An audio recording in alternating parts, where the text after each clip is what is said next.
On Wednesdays, we do crafts.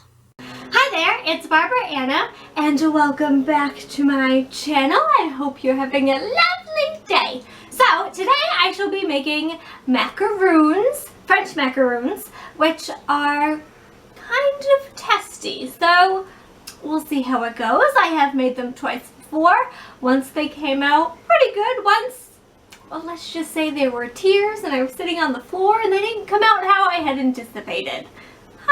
So what you shall need is 3 large eggs, a cup of almond flour or almond meal.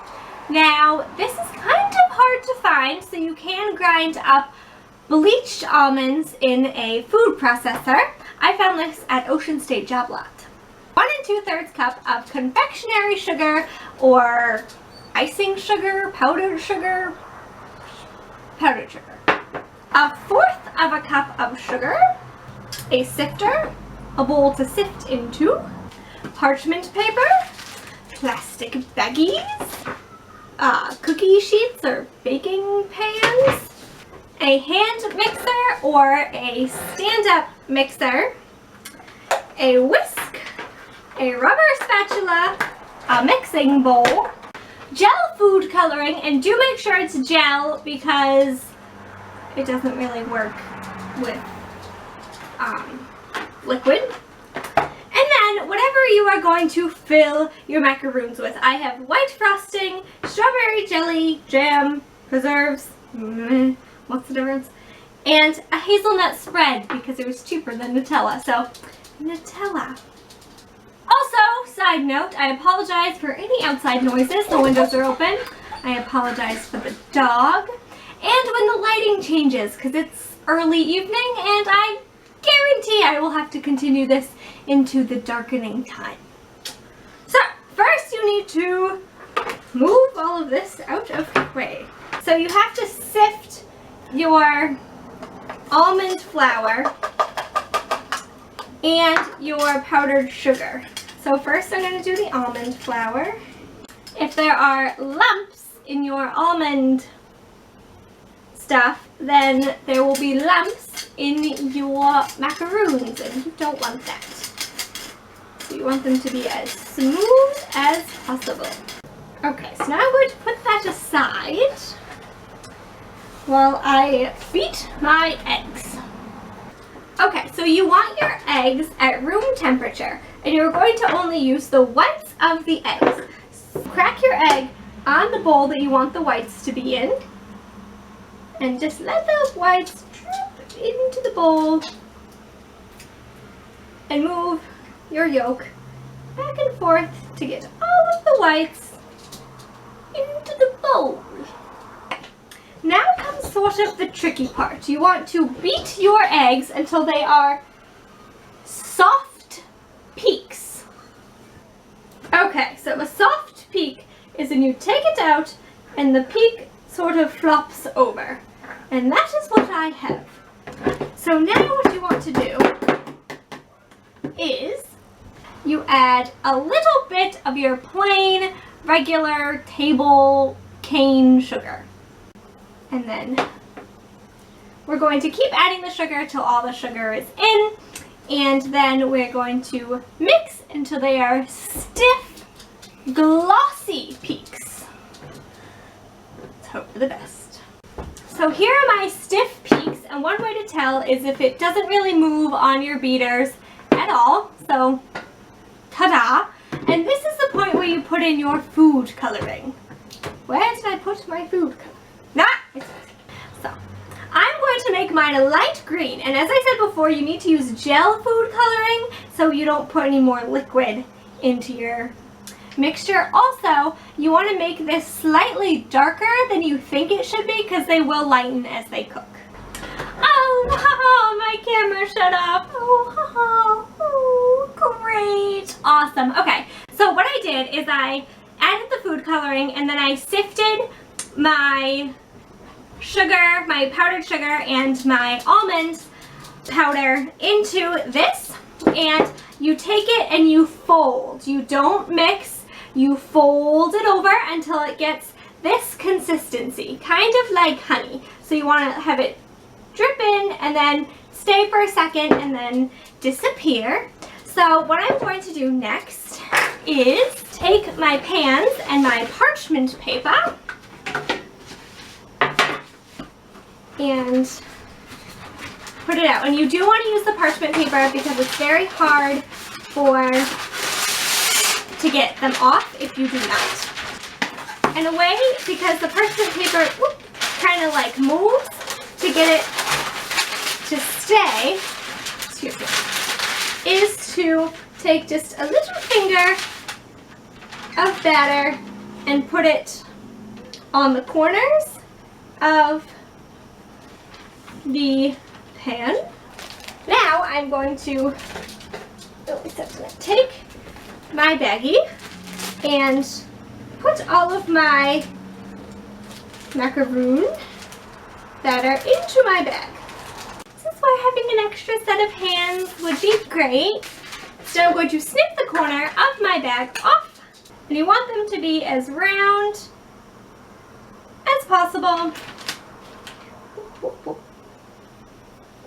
and all relatively the same size because you will be making sandwiches.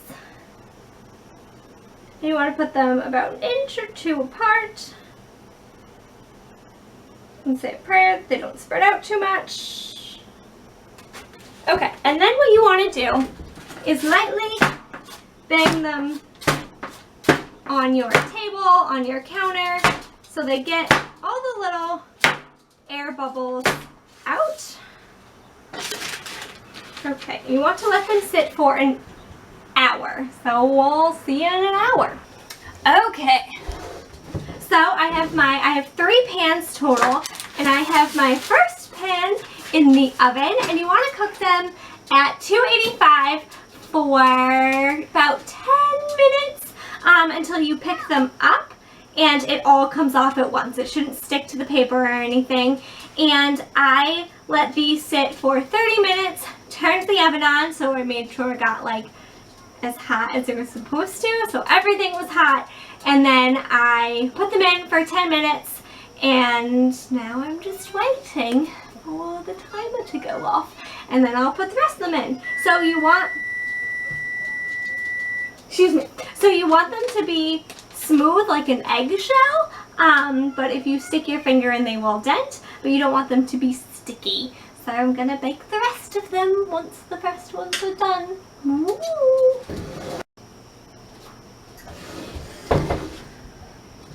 Okay, so the first batch is out of the oven, and this is what they look like. I just took the, wax paper off of the tray, and this is what they look like. I am going to leave them on here just for a little while longer so they completely cool, and I'm just letting the oven reheat back up because opening the door kind of lowers the temperature, and then I'm going to put my next batch in. And I did end up doing these for longer than 10 minutes. It was closer to 12, 13. So the next batch I'm going to start off at 11 minutes and see how that goes. And you want to wait for them to completely cool before you put your filling in. So I'm just going to put these to the side and put my second batch in, and then followed by my third. Whoop. Okay, so the next step is to find ones that are similar in shape and size and match them up. And once they are completely cool, of course, and then these two don't really have matches yet. Oh, excuse me, but they will, because I still have more in the oven and more to go into the oven. But I thought I'd go ahead and start doing these ones.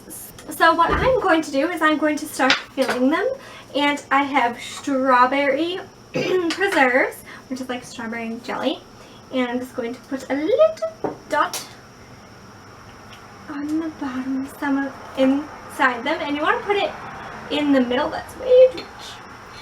So I decided that it might be easier if I use a bag and pipette the different fillings onto my cookies. So and put it in my bag.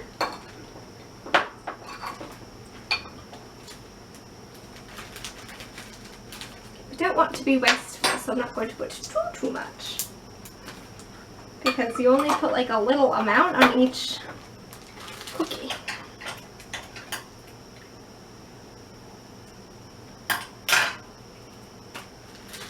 Just going to put a dot in the middle. And squish it on. Maybe a little bit more. Yeah.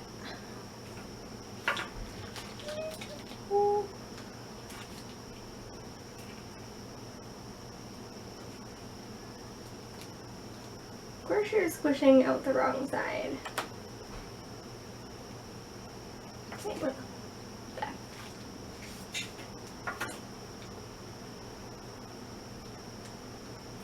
Little circle.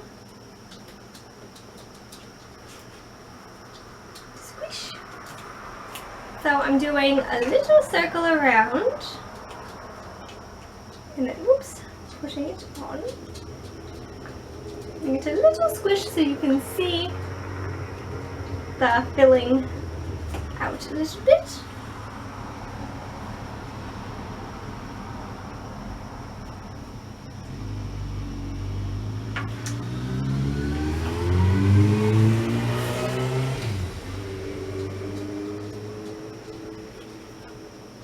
Okay.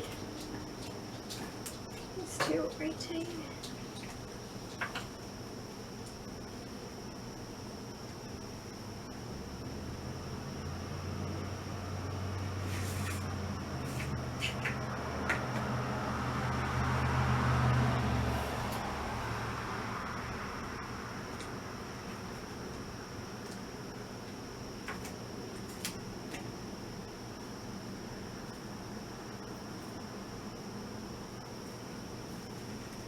Whoa, that's good.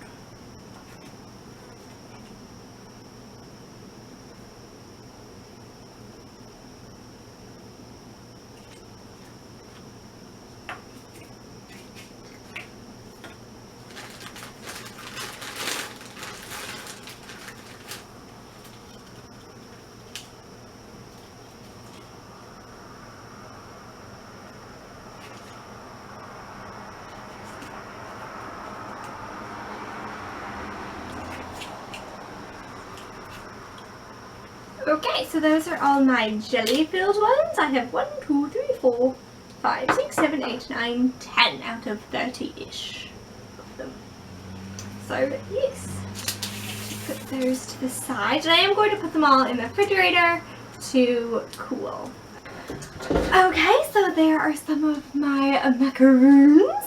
And I really like them. They are challenging, and like I said, this is my third time, and third time's the charm. First time they were okay, second time they were terrible, and this time they came out quite good. So thank you. Excuse me, moth. So thank you so much for watching. If you make these, be sure to send me pictures on Twitter and Instagram, as well as follow me on Twitter and Instagram and Pinterest and Tumblr and all of that fun stuff, which is linked below. And I hope you have a fantastic day, and thank you so much for watching. Don't forget to subscribe, like, and comment, and I'll see you next time. Stay excellent. Bye! 1 2/3 cup of connect.